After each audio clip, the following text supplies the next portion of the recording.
Meet the doctor suing the CDC. Study was on every baby born into my practice, so not the whole practice. I wanted a nice, clean sample. You start at birth, and then you look at the difference in all health outcomes, which they never study that. The CDC should, but they never do. Look at all health outcomes comparing vaccinated, and in my case, they were variably vaccinated, not CDC vaccinated, to completely unvaccinated, and see the difference. And we published that study, and within days of that study being published, and I see it on your screen, you're seeing the title of that study. Within days, I lost my license. I got a phone call from my attorney. He said, Paul, don't go into the office. Don't call any patients. Don't write any prescriptions. Your license has been emergently suspended. And I said, why? He says, well, they had an emergency meeting, and you are a threat to public health. For doing science, for saying, hey, I see a problem. I'm just showing you the data. Right. I have a very large practice. I can show you the kids. I can show you all that data. And it's saying what it's saying, and that makes me dangerous. Right. Here's some of the data, just so all of you can see it. I mean, look at this. You've got asthma. Look, the red line is those that are vaccinated. The blue line that are unvaccinated. Allergic rhinitis. I mean, they're all through the roof. Breathing issues. ADHD. Look at that. I mean, it's almost completely a vaccine injury. Respiratory infections. Ear pain. Eye disorders. Eczema. Something that our poor kids. And by the way, eczema. My understanding is eczema used to be considered a vaccine injury, really. Like, if they started getting a rash, it would be like, don't vaccinate. Don't vaccinate. Yeah, you go back 40 years and 50 years ago, that's absolutely true.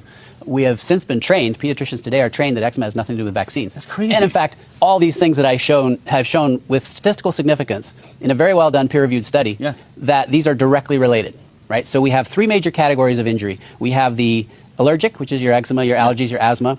We have neurodevelopment, so language, speech, behavior issues, autism, ADD, ADHD. There was no ADD or ADHD in the unvaxxed. Zero. He published those in a report, and his medical license was revoked days later.